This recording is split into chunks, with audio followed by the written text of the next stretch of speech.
It's Ami. അപ്പോൾ Idukki vlog part 2 ആണ്. നമ്മൾ കപ്പ ബിരിയാണി ഒക്കെ ട്രൈ ചെയ്തിട്ടുണ്ടായിരുന്നു. ഓൾറെഡി ഒരിക്കൽ ട്രൈ ചെയ്തിട്ടുണ്ട്, അതൊക്കെ കഴിച്ചു. നമ്മൾ കോളേജിലോട്ട് പോയി, ക്യാൻറ്റീനിൽ പോയി ഐസ്ക്രീം ഒക്കെ കഴിച്ചു. ശേഷം നമ്മൾ കോളേജിലൊരു പരിപാടി ഉണ്ടായിരുന്നു, ഹർഷം എന്ന് പറഞ്ഞിട്ട്. എല്ലാ ഇയറും നടത്തി വരുന്ന പരിപാടിയാണ്. സ്പെഷ്യൽ സ്കൂളിൽ നിന്ന് കുട്ടികളൊക്കെ വരും, അവരൊക്കെ നമ്മൾ ഹാപ്പി ആക്കി നല്ല പരിപാടിയൊക്കെ കൊടുക്കും. എല്ലാവരും ഭയങ്കര ഹാപ്പി ആയിട്ടിരിക്കുന്ന ഒരു പരിപാടിയാണ്. അതിന്റെ ഡെക്കറേഷൻസ് ഒക്കെ നടന്നുകൊണ്ടിരിക്കുകയാണ്. എല്ലാവരും കൂടെ ചേർന്ന് ഒരുപാട് എഫേർട്ട് നടത്തുന്ന ഒരു പരിപാടിയാണ്. അതിന്റെ അടിയിൽ കൂടെ ഇവിടെ അലാവുദ്ദീന്റെ മുണ്ട് ശരിയാക്കുന്ന സഫാൻ ഏട്ടനെയാണ് നിങ്ങൾ കാണുന്നത്. പിന്നെ പണിയെടുക്കുന്ന പോലെ അഭിനയിക്കുന്ന നിഹിലേട്ടൻ. ഇതിനുശേഷം കുറെ പേര് അവിടെ എല്ലാ ഡെക്കറേഷൻ പരിപാടിയായിട്ട് ഫുള്ള് തിരക്കാണ്. നമ്മൾ പിറ്റേന്ന് സെറ്റായി പരിപാടിക്ക് എത്തി. എന്റെ കൂടെ ഉള്ളവർക്ക് ലാബ് ഉള്ളതുകൊണ്ട് ഞാൻ മെല്ലെയാണ് പോയത് പരിപാടിക്ക്. സോ ഫസ്റ്റത്തെ കുറച്ച് ഡാൻസ് ഒന്നും കാണാൻ പറ്റിയില്ല. ഇതാണ് നമ്മളുടെ അശ്വതി ചേച്ചി. പ്രിൻസിപ്പളൊക്കെ പാട്ട് പാടിയിട്ടുണ്ടായിരുന്നു. കൂടെ വന്ന് അവരുടെ ഒരു ടീച്ചറെ പാട്ട് പാടി, അടിപൊളിയായിരുന്നു.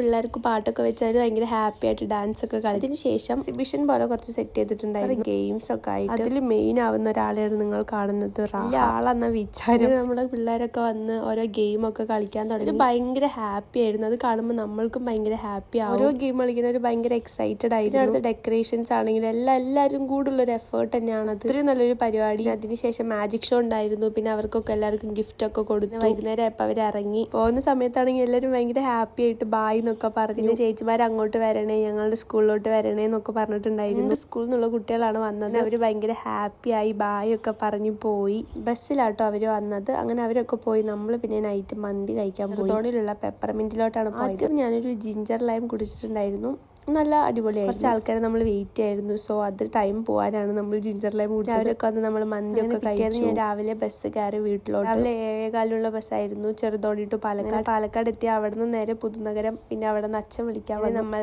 കുറേ ദിവസത്തെ ട്രിപ്പൊക്കെ കഴിഞ്ഞ് വീടെത്തി. അപ്പോൾ ഇന്നത്തേക്ക് ഇത്രയേ ഉള്ളൂ. Do subscribe my channel. Thank you.